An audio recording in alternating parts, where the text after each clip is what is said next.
under fading skies. Tattered flags waving dreams in our eyes. The crowds roar like a storm on the wind. We're the underdogs fighting again. I believe that we will win.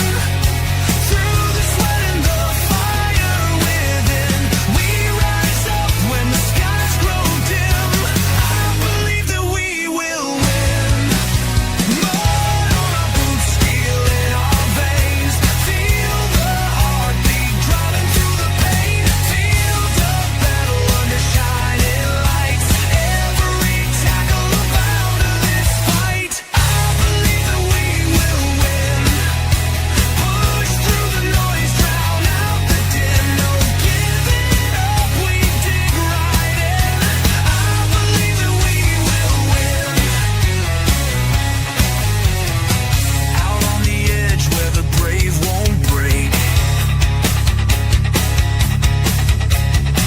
With every fall, we've got hearts that ache. But we're not done, we're just starting the run. This is the song to the iron in the sun.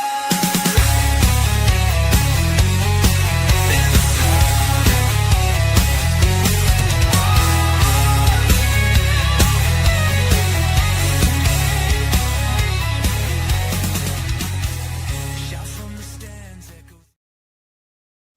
What's going on, guys, and welcome to Stateside Footy. It is Tuesday evening, and that means it is time for another edition of USMNT Yanks Abroad, and it was kind of a mid-weekend, if I do say so myself, for the U.S. men's national team pool players. A couple things that we do have to get into, and there's a few things that we have to address as well, too, when it comes to the strikers, more specifically Flo Balogun, because now all of a sudden, he's on a little bit of a goal drought, so we're going to have to talk about that. Before we do it, please do me a favor and make sure you hit that like and subscribe buttons, and also hit the notification bell as well, too, so you don't miss on any upcoming Stateside Footy content. And, of course, this upcoming Sunday at 8 o'clock, obviously I'll be joined by MLS Moves, Will from MLS Moves, as we get set for the start of the 2026 Major League Soccer campaign. And we will talk a little bit about some of the offseason moves made by some of the heavies. So that should be absolutely fun as well, too. Also on Friday, I'll be joined by Billy T from the Whistle Blows podcast as we talk a little bit about the debacle today in the Premier League, and whether or not there's going to be a coaching change with a certain club team that applies its trade in the Premier League. So we're going to be talking about that as well, too. All right, let's say Dan Davenport, 6902. Yet another Spurs defeat today for Frank. Has got to go to De Zerbi. I hear he has left Marseille. I will pass on De Zerbi. Unless he's willing to take it over for just the last couple months. No. De Zerbi's a hothead, man. No. All right, so let's go ahead and get into it, because we do have to talk a little bit about Flo Balogun. This weekend, Monaco played to a 0-0 draw against Nice. And Balogun, it looks like he played a full 90, had 3 shots on this one on only 27 touches, man. 4 in the opposition box, 16 of 21 of accurate passing. And that pretty much was the extent of his full 90. And the interesting thing about this is that he hasn't scored since January 10th. And of course, that was in a Coupe de France match against a third tier French outfit. And from that situation, it seems like he's kind of been slowing down. And this is a little bit of a problem for me, because listen, going into the month of January, Flo Balogun, it felt like he was scoring at least every other week. He was doing it in the Champions League. There was a lot of positivity surrounding Flo Balogun. And now all of a sudden, you're talking about 5 weeks later, 6 weeks later, and Balogun hasn't scored. and he's not doing it. He's not doing it against the. He's not doing it against the heavies. He's also not doing it against the French minnows as well too. And so from that standpoint, one has to ask: is this a trend? Because when you look at the striker pool right now, with the fact that Ricardo Pepi is out, and you look at the fact that Josh Sargent hasn't played since the first week of January, and Damian Downs got the loan move back to Germany, but he hasn't scored in any of his 5 matches back from Germany. And so right now, all of a sudden, you're looking at this. You're looking at the striker pool, and of course, you're wondering what the heck is going on here. And this is supposed to be the guy that is going to carry this team into World Cup 2026. This is, for me at least, this is our number one.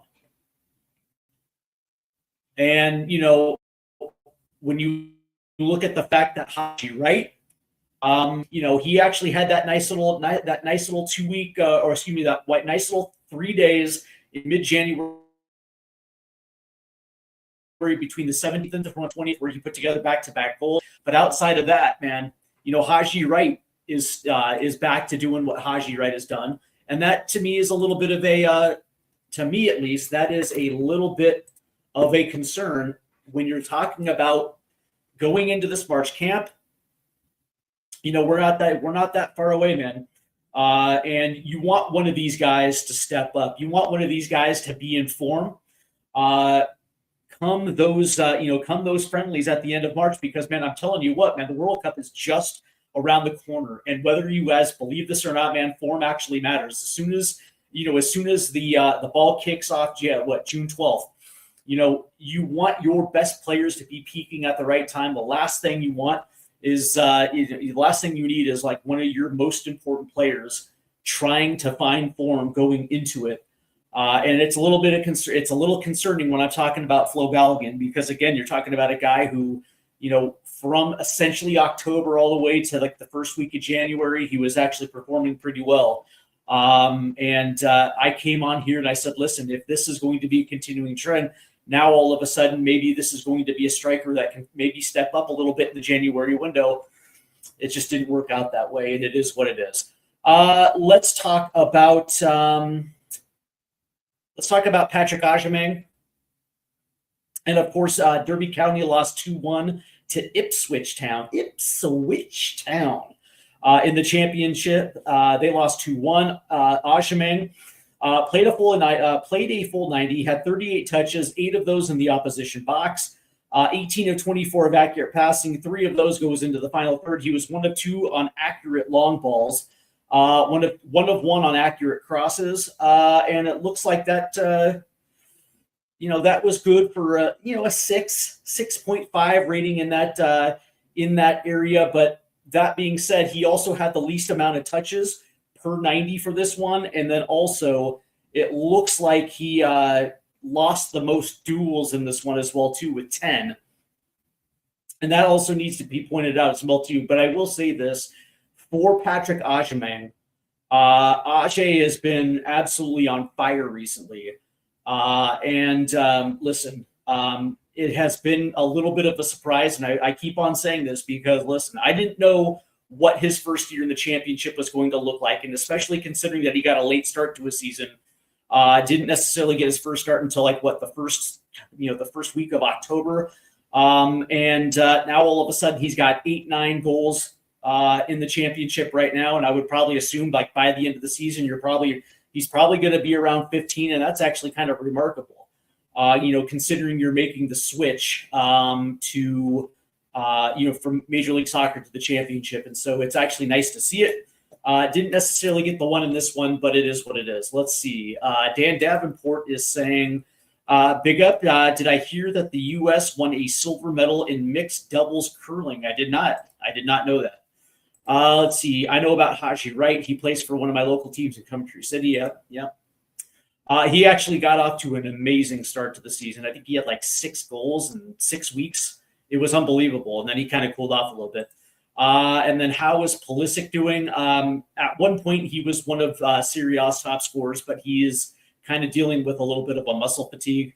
So he's kind of been out for a couple weeks now. So it is what it is. He is, by the way, Christian Pulisic, by the way, has been linked with Tottenham Hotspur. 100% Christian. If you're watching, do it. Don't even think about it. Go to Spurs. Don't go to Liverpool. Don't go to Arsenal. Don't do that because you're going to be required week in and week out to perform above your metrics. And with Spurs, listen, there's going to be pressure, but not that type of pressure. So come to Spurs. Don't even think about it. All right, speaking of forwards, let's go ahead and talk a little bit about Malik Tillman as Bayer Leverkusen drew 1-1 with Borussia Mönchengladbach. Tillman played a full 90. He had 3 chances created, 59 touches, 3 in the opposition box, 29 of 38 of accurate passes, 3 of those in the final third. He had 4 recoveries. And it looks like he was 6 of 13 for ground duels, 2 of 2 of aerial duels, and that's good for a 7 rating. And of course, Malik Tillman is coming off an absolute insane, it was like a week and a half here where he scored in 3 straight, something like that. And it was a nice little impressive run. But that being said, this is more or less Malik Tillman's speed. By the way, Joe Scally and Gio Reyna did not feature in this matchup for Borussia Mönchengladbach, which was a little bit of a shame. Let's talk about Weston McKennie because this dude is on fire. As a matter of fact, Atletico Madrid and I want to say Inter Milan are now in the race to make sure that he gets their signature. And it's actually nice to know that other big clubs definitely want Wes. He played 84 minutes and scored a goal on 5 shots, 47 touches, 6 in the opposition box, 28 of 37 of accurate passes, 1 of 1 on successful dribbles, 2 of 5 on ground duels, 2 of 6 in aerial duels, and that was good for an 8 rating. And I will say this as of right now, I actually had it, when the World Cup starts, and when you're talking about your attacking 3 for the U.S., obviously it's going to be Balogun, maybe. It all depends on the how Ricardo Pepi is going to be brought back in. He's going to be available before the World Cup. Whether or not he's going to be in form is something completely different. But that being said, obviously Christian is going to be underneath as a left-sided 10. On the right-sided 10, I actually had Malik Tillman. But now I'm starting to kind of reconsider because Wes has been absolutely on fire. And this is not just like a little bit of a purple patch. He's pretty much been on fire for, 2 months now. As soon as they basically switched coaches and Home Dude stepped in and just gave Wes, essentially a free run, he's taken full advantage of it. And all of a sudden now he can't be slowed down. And again, these are the type of things that you absolutely need coming into a World Cup, guys that are actually playing their best football. And it might be beneficial now to think about the potential of thinking about Weston McKennie in this role. Man, God, he's just been phenomenal now. He's been phenomenal for Juve. Let's talk about Alex Zendejas because this is another guy who just seems to score every single time he's in the lineup. Of course, Club America beat Monterrey 1-0. And, of course, Zendejas was the one that scored the goal. He played 77 minutes. He had a goal on 2 shots, 2 chances created, 52 touches, 3 in the opposition box, 25 of 32 of accurate passes, 3 of those into the final third. And it looks like he was 3 and 3 of successful dribbles. He also took 4 corners as well, too. And I will say that he had an 8 rating.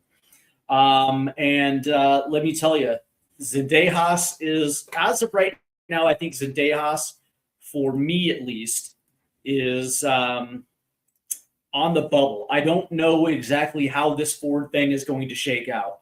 But that being said, if he's if it's just like McKennie, if this dude is putting the ball in the back of the net, you would have probably assumed that come late March when this camp rolls around, that Zendejas will be in it. You're not going to not take a hot hand. The last time we saw Zendejas, he actually had a pretty good camp. And of course, I think that might have been the September or October window. Wasn't around for November because he got hurt, but it is what it is. But that being said, it's like he's been kind of touch and go all throughout the fall. And yeah, that one, as far as I'm concerned, that played kind of a little bit of a role into it. But what I will say is, again, if he's healthy, he's got to be somebody that you really kind of have to think about, because this is about, somebody you can bring off the bench in the 75th minute, especially if the game is tied, or if you're chasing a goal. A guy like Zendejas does have the pace, but he also has the touch, and he can easily score you a goal as well too. And that's something that you can't necessarily take for granted. And Zendejas has to be one to watch. Let's talk about Brendan Aronson. Of course, he played twice. The first one was a 3-1 victory over Nottingham Forest. And in this one, he played 78 minutes and had 2 shots on net, 52 touches, 3 in the opposition box, 18 of 22 of accurate passes. And it looks like he, let's see, he had 2 of 3 of successful dribbles. Wasn't necessarily all that great when it came to the accurate long ball, but he did have 9 defensive contributions, 7 recoveries in this one. And it looks like he was 10 of 16 on ground duels as well too, and he was fouled 6 times in this one, and that was good for a 7 rating. And then we have to talk about what happened today against Chelsea, as Leeds essentially drew 2-2 with Chelsea. And of course, this is kind of a weird one because they usually play in a 4-3-3, and it feels like today they were playing in a 5-4-1. And Aronson was off the left side, and generally he's a part of the attacking 3 on the right side. In this one, he played 89 minutes and only managed 1 shot, which came well outside the 18-yard box. 25 touches, 16 of 17 of accurate passes, only 1 into the final third. Didn't really do much when it came to accurate long balls, things like that. 25 touches, like I might have already said. 3 recoveries, 2 of 6, and that was good for a 6 rating. So as far as I'm concerned, Brendan is kind of like hovering right in that, for these 2 matches, maybe in that 6.5 to 7. Chelsea, especially when you kind of look at how Chelsea lines up defensively, with Moises Caicedo, and they got Achimpong, and Chalobah was playing as the center back pairing in this one. That is, especially if you're the type of player that likes to drift a little inside. Aronson was just kind of up against it, and it just is what it is, man. It is what it is. Let's turn to Gianluca Busio as Venezia lost 2-0 to Modena. Busio played a full 90, had 2 shots, 3 chances created, 61 touches, 3 in the opposition box, 47 of 51 of accurate passes, 4 into the final third, 3 of 4 of accurate long balls, 1 of 1 of successful dribbles, 3 of 5 of ground duels, 1 of 2 of aerial duels. He also had 4 recoveries, and that was good for a 7.5 rating. And he continues to make my lineup weekly because he is literally Venezia's best player. And I understand, man, it's Serie B.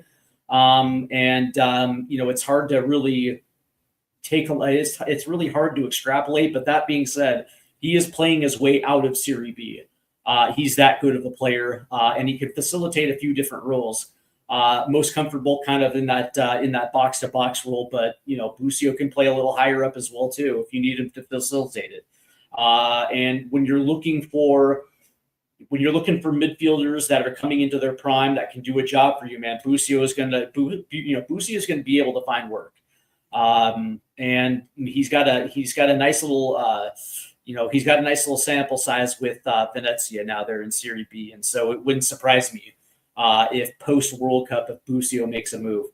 All right, let's turn our attention to center defensive mids. There is some news as Tyler Adams is back training with Bournemouth from the knee injury, and so that's absolutely fantastic. Now, whether or not whether he'll see any game time, probably not. I'm sure they're going to make sure that this thing is going to be 100% before they actually put him back on the field. And so from that standpoint, it is what it is. But it's nice to see Tyler Adams. And that means hopefully by the time by the March camp comes around, Tyler Adams will be available for that one as well, too. Let's see. Carl Slim Blue says, big up, Steve Dog. What's up, Carl? AKA Audio Artisan. Oh, by the way, Cardoso did not play this weekend, which was kind of a bummer. But Johnny's going to be playing, and it doesn't matter if he didn't play this weekend. Most likely he will be there in March. Tanner Tessman as Olympique Lyon beat Nantes 1-0. Tessman had a full 90 in this one, 3 shots, 47 touches, 19 of 27 of accurate passes, 5 into the final third, 5 defensive contributions, 4 recoveries, 3 of 7 of ground duels, 4 of 4 of aerial duels, and that was good for a 7 rating for Tess. And Tessman continues just to be steady. What else can you say about this dude? And you would probably think that within the next 3 years, he's going to make his move to the Premier League. I'll say it right now. I will say it right now. This dude has a Premier League profile. Now it's just putting consistency together and putting a resume together to convince a team in the Premier League to take a flyer on you. I think of the ceilings of center defensive mids that are not necessarily playing at a big club right now. Tanner Tessman probably has the highest ceiling. I mean, Johnny's already playing for one, so it is what it is. It just lets you know exactly where some of our best talent is situated in the field. Aidan Morris and Middlesbrough beat Sheffield United 2-1. Morris played 88 minutes, had 75 touches, 56 of 60 of accurate passes, 9 into the final third, 2 of 2 of accurate long balls, 6 defensive contributions, 4 tackles, 3 recoveries, 5 of 7 of ground duels, and that was good for a 7.5 rating. Now, here's the weird thing. When it comes to Middlesbrough's midfield, everybody likes to talk about Hayden Hackney, rightfully so. I think Hayden's a fantastic player. The one that never gets talked about is Aidan Morris. And, when you consider he made the jump for Major League Soccer, what was it, a year and a half ago now? His development has been absolutely fantastic as well, too. And you wonder whether or not there's going to be – you wonder if there's actually going to be upwards trajectory from the championship to the Premier League when it comes to center defensive mids, right? Not a lot of teams are plucking down to the championship anymore. It's just a sad fact. That used to be a regular occurrence for years upon years upon years. And it almost feels like if you want to get to the Premier League, you're going to have to move away for a year before coming into the Premier League. If a guy like Hayden Hackney can't get an upward move, I don't think that Aidan Morris is going to find one either. All right, let's talk about our wingbacks. Jedi did not play. Serginho Dest and PSV beat FC Groningen 2-1 in the Eredivisie. Dest played a full 90, had 89 touches, 58 of 61 of accurate passes,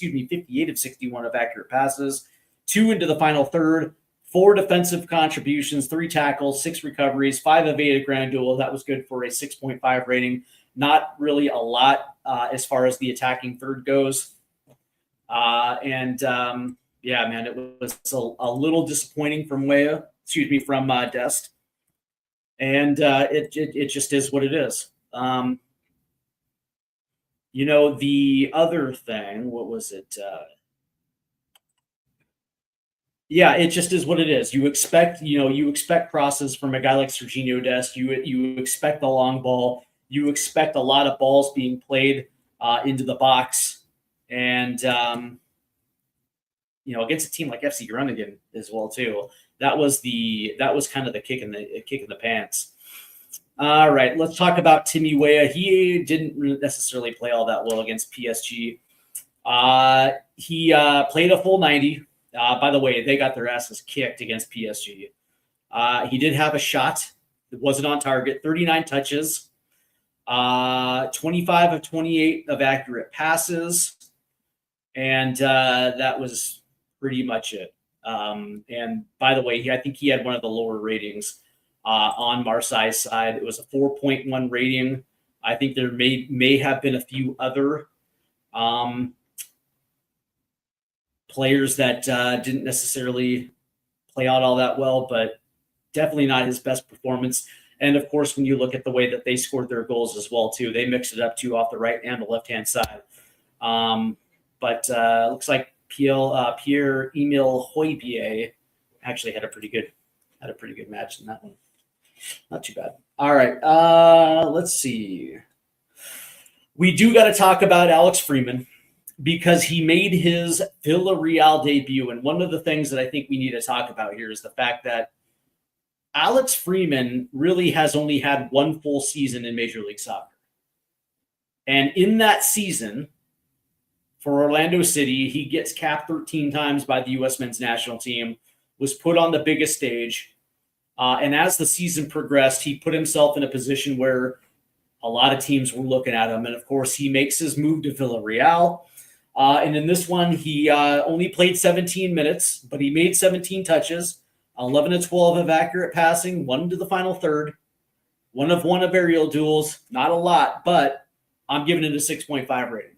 I'm very happy for Alex Freeman. And again, this is another guy you're going to want to watch, because if you're a Premier League team that is looking to solidify that right back spot with somebody that can get forward and that can put a ball into the box, but also track and defend, who's a good 1v1 defender, in a couple of years, this dude is going to be in the Premier League. I have no idea if it's going to be a big jump or it's going to be a medium jump, but there's going to be some team that's going to come along and pay Villareal £34 million for his services, because this kid can ball. This kid can ball. And when we're talking about like who is going to be the starting right back or the starting right wing back for the U.S. in the World Cup, some people actually think it might even be Freeman. Over Dest and maybe over a guy like Weah. 100% he's going to be on the World Cup roster. Without a doubt. He's going to be there. In what capacity? Don't know. But that being said, this is the one that you want to watch out for, especially those that are tuning in from the UK. If your team has, if your team is having some right back issues, homie, Villareal certainly doesn't anymore, but this is the guy. All right, let's turn to center backs, and we begin with Chris Richards as Crystal Palace beat Brighton 1-0, and Chris Richards was actually playing on the left side of the back three this time around. He played a full 90, had 49 touches, 23 of 30 of accurate passes, 2 into the final third, only 1 of 4 with accurate long balls, but he did have 9 defensive contributions, 2 tackles, 7 clearances, 2 of 2 of ground duels, 3 of 4 of aerial duels, and that's good for a 7.5 rating. I rated him a little higher because he was out of position. He's playing on the left side. And he was awesome. And of course, Crystal Palace is in that little weird transition right now where, you lose a guy like Mark Gahey. And of course, they've lost Michael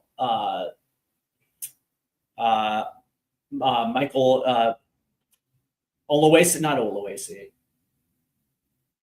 The guy that went to Bayern Munich. And then, of course, they lost Eberechi Eze this summer. Now you lose a guy like Mark Gahey. And now there's a good point. There's a good chance that your coach is not going to be here next year. And so from that standpoint, you really just kind of want Chris Richards to kind of step into those shoes and be that next leader. And it certainly feels like Chris has stepped up to that leadership role, which is something that Crystal Palace is definitely going to need. Same thing with the U.S. men's national team, because that's the thing. It's like, who really is the captain of this team? And who makes up this leadership group when it comes to how this thing is going to look in World Cup 2026? And Chris Richards can be that guy, without a doubt. Mark McKenzie, I think he only played 8 minutes this weekend, so not worth going over Mark McKenzie and his brief cameo appearance for Toulouse. Austin Trusty did play. He played 128 minutes against Dundee FC in the Scottish Cup. Not a lot of information on this 5th round of the Scottish Cup, but he did play 120 minutes of it. And Celtic ended up winning it 2-1, by the way. So not a lot really to glean from that. And lastly, no Kai Banks. And it looks like Osberg lost 2-0 to Mines. He only played a half, had 46 touches, 33 of 39 of accurate passes, 3 into the final third, 2 of 3 of accurate long balls, 5 defensive contributions, 4 clearances, 2 of 2 of aerial duels, and that was good for a 7 rating. By the way, for goalkeepers as well too, Jonathan Klinsmann did play this weekend, but it's not worth talking about. But that being said, that is going to be the wrap up this week. Again, it was actually kind of a mid performances, a couple nice performances, but there was also more question marks, more questions than answers that we had this week. If I'm going to go with my player of the weekend, obviously it's going to be Wes. Obviously a shout out to Zendejas as well. It's always nice to see, Zendejas do his thing. But Wes has been absolutely on goddamn fire for Juventus. And he's peaking at the right time. So it is what it is. Let's see what Carl Slim Blue says. Sorry to go off topic, but did I see Odegaard's? Yeah, I did. And you wonder whether or not that is a major knee injury. But that being said, from the start, I'm actually, as soon as I get off here, I'm going to watch the second half. But it seems like from the start, they were essentially just drop deep, weren't pressing, and weren't doing the things that you need to do at home. And it just seemed like Newcastle was dominating. As a matter of fact, I think Newcastle had like 8 corners in the first 30 minutes. So like something ridiculous. It was unreal. All right, that's going to do it for me, guys. Do me a favor. Make sure you hit that like and subscribe button and hit the notification bell as well too, so you don't miss out on any upcoming Stateside Footy content. On Friday, we have Billy T. Change for Tottenham will be on yet again because there's a few things we have to talk about, most notably about the U.S. men's national team, current national team head coach Mauricio Pochettino, and of course the interview that he gave just a few days ago, and whether or not there's a correlation to him potentially coming back after the World Cup. So we're going to talk about that. On Sunday, we also have a very special guest. Will from MLS Moves will be joining me at 8 o'clock Eastern on Sunday to go over a few teams that had quite the interesting offseason in Major League Soccer. And it's going to be a little bit of a season preview when it comes to the Eastern Conference and Western Conference. And that, of course, will set up for the start of the Major League Soccer season, the 2026 soccer season. We'll talk about who's expected to win trophies, and if this is just going to be a walk in the park for Inter Miami and Leo Messi. So we'll see how that goes. So there's a lot of good things coming up this week. Make sure you hit that like and subscribe button. If you guys are watching from TikTok Live, of course, the description is in my bio. So if you want to head over to YouTube and hook a brother up, you're more than welcome to do that. Or if you just want to get a hold of me here on TikTok, man, I'm here for you as well too. Multitude of ways to get a hold of me. So from that standpoint, I want to say thank you to everybody tonight. I will be back in a few days. And so until then, enjoy your Tuesday night. And let's go US.